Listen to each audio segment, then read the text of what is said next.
Hello and welcome to episode 2 of Cut the Western Shit. As most of you have probably deduced from the title, today's video will be on our favorite little cappuccino NIGHTBLUE3. NIGHTBLUE, I found it pretty ironic that you decided to call me two-faced on stream, because you are by far one of the most fake motherfuckers on Twitch. I mean, I don't even know who you are anymore. Are you this fun-loving guy who never gets mad, never uses profanity, utters these wacky phrases, and does all these kooky and crazy builds? Or are you the guy that is hypercritical of everyone and constantly blocks and flames people on Twitter? You see, what I'm proposing to you, NIGHTBLUE, is that you're not just your average League of Legends streamer. You're actually a character streamer. But the character that you pick to stream as actually has a polar opposite personality to your natural one. This is probably why you stream about a third of the hours that you used to. Like all character streamers, however, sometimes you break character. Now, I believe that you're so far gone, Rabia, that you are lost inside this character, which is why I decided to title this video Finding NIGHTBLUE. Over the course of this video, I hope that we're able to find the real you. A lot of people have been curious as to what exactly I would be criticizing NIGHTBLUE for in this video.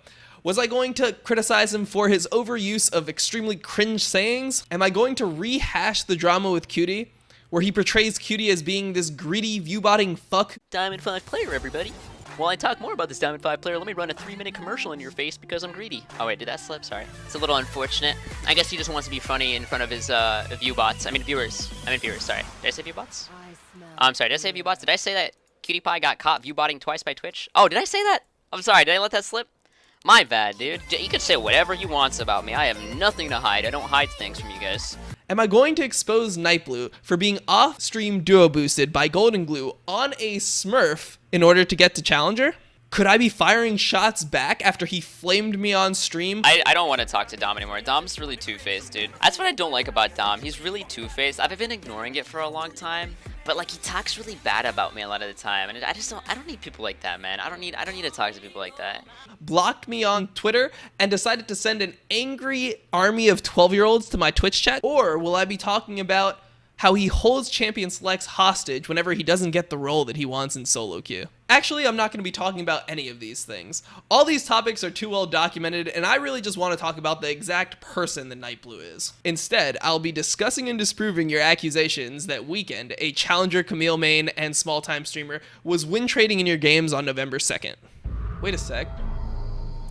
What happened to your VODs from November 2nd? I thought you described yourself as an open book. I mean, you just told us you had nothing to hide.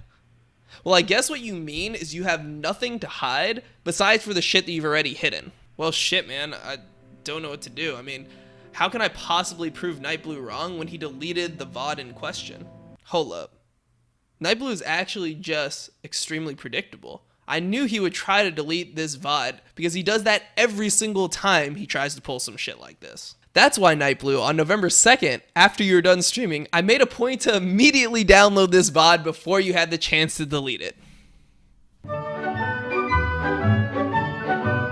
Wait, it's Weekend? Wait, what? Is it?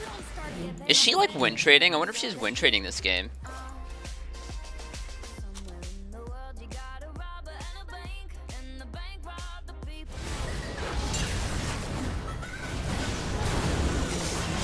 Alright, good game. I think they allow it as like win trading or something. Like, I don't mind if you feed. Like, that's fine. Feed. Go ahead. But when you're intentionally trying to put the team at a disadvantage, that's when it just like, I don't even want to play at that point, dude. I'm convinced she's win trading. This game and last game. He threw 2 games in a row, dude. Legit threw 2 games in a row. On purpose. Reporting here.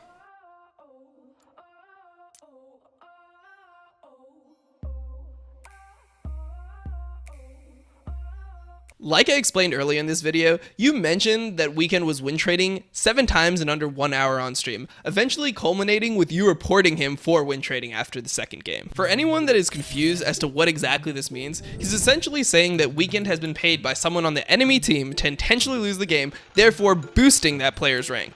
Quick sidebar here, I think it's hilarious that in the first 3 minutes of the game after NIGHTBLUE kills Cutie in lane, he announces that these players are so bad. Let's go, boys. These guys are bad.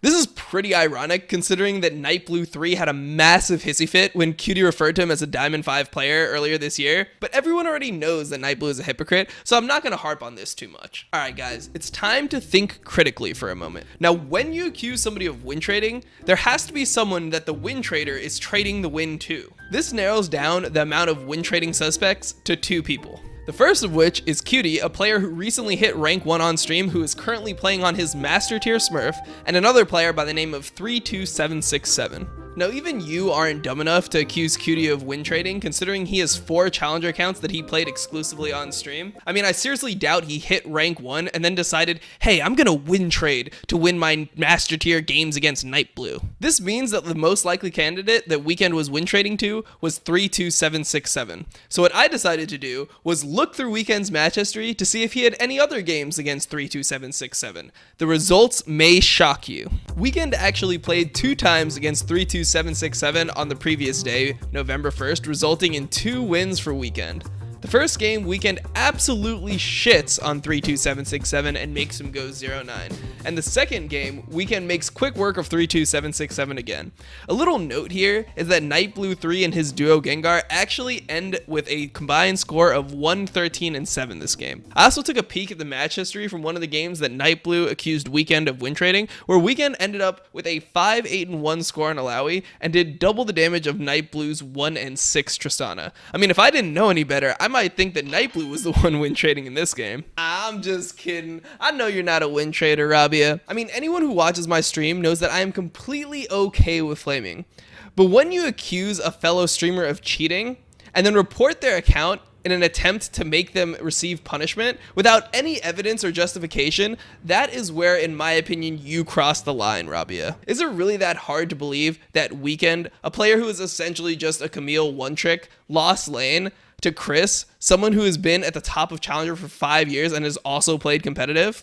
And if you don't buy that, maybe, just maybe, Weekend had a bad game.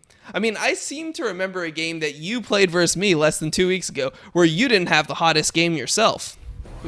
Oh, they want to fight mid. Okay, I guess we're fighting. I'm far as fuck. Yeah. Trying to. Oh, we're going in. Now we're going to win this really hard. We're going to kill them all. We got a cappuccino on the loose. Oh, got him. I'm pretty sure no one accused you of win trading that game, and I don't think you received any reports. The truth of the matter is, sometimes we all just suck. Now, NIGHTBLUE, I know your blood is most likely boiling at this point in the video, but more importantly than lashing out against me, you need to clarify your stance on this argument. We as the community want you to do one of 2 things. Your first option is to justify why you think Weekend was win trading in these games, and provide some type of proof or evidence as to why you believe this to be true. And the second option you have is to come out and make a public apology to Weekend. And not one of those bullshit apologies like you did with Cutie, where you maintain that everything you said in this video is still true. A real fucking apology. That is going to conclude Cut the Western Shit episode 2. I hope you enjoyed the video, and if you did, make sure to like, comment, and subscribe because I'm going to have more of these videos coming your way soon. Until next time, guys, peace.